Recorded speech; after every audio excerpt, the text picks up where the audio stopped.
Hello.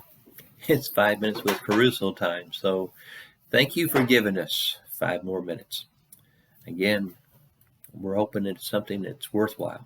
And if it is, we always encourage you to pass that on to somebody else. Don't keep any blessing to yourself. Always share it.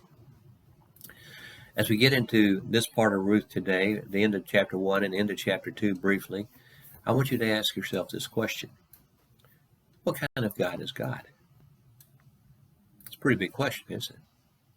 In fact, you may not have thought about that very much. You might be somebody who doesn't really know that much about God, don't have much of a relationship with him. To you, God is irrelevant. So that's your answer. He's irrelevant.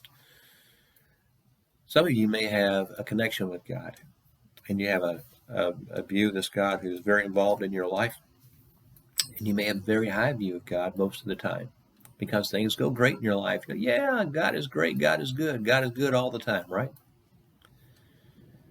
But then when things go upside down or things are tough in your life, maybe you have a different view of God, a lower view of God.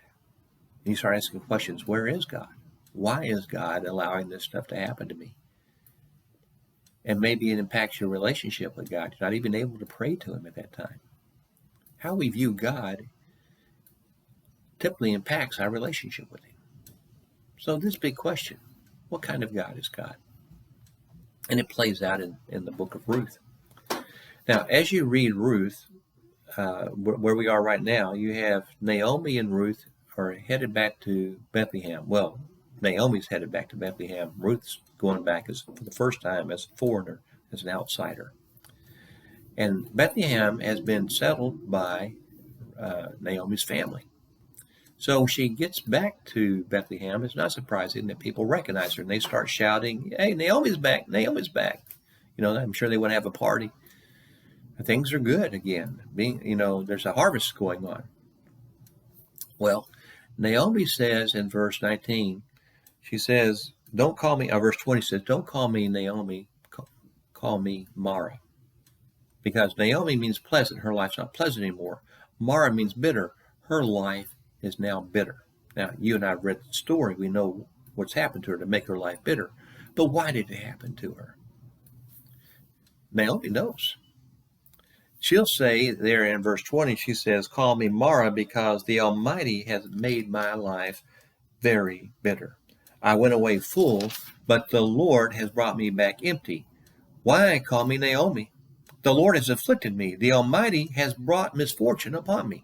She lays everything that's happened to her at the feet of God. Now, she uses two references to God. One is the Lord. That's his personal name, Yahweh, which tells you something about her connection. God is her God, her personal God.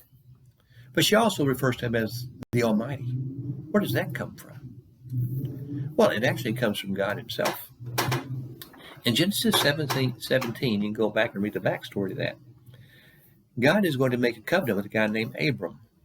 He's going to change his name to Abraham in that covenant. God is going to be the Almighty One. He's going to be the greater partner in the covenant.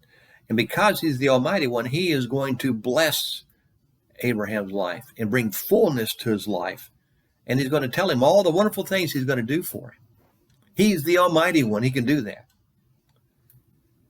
So Naomi is referring to him as the Almighty One. But the Almighty One hasn't brought fullness to her life. He's taken her fullness and emptied it. She's on the opposite side of that. Well, throughout the Bible, the story plays out. The Lord Almighty can bless, he can curse.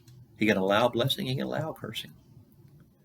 And sometimes he does that because, like in Ruth's case, in this story's case, the people turn away from God, so he curses them with a famine. They turn back to him. Now he blesses them. The Almighty One can do those kind of things.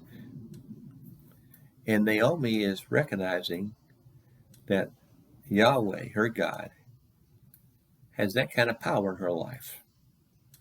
He can bless her, he can curse her. He blessed her at one point. Now he's taken away all those blessings. He's made her life bitter.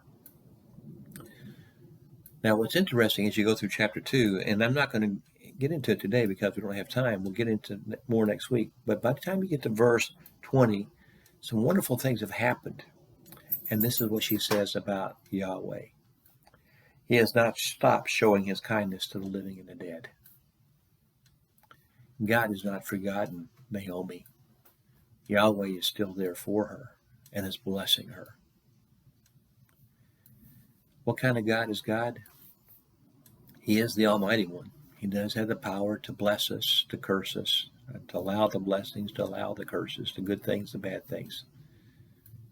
But he also is a God who sticks. When you're in covenant with him, he's always working to bring about good in your life. And you need to remember that. And I wanted to pass that on to you. May your life be blessed by the Almighty One, even though it might not be happening today. But it will, if you're in that covenant relationship with him. Enjoy those blessings when they come. Thank you for your time. Leave any comments, send an email at booksbykeRusso@gmail.com if you want. Thank you.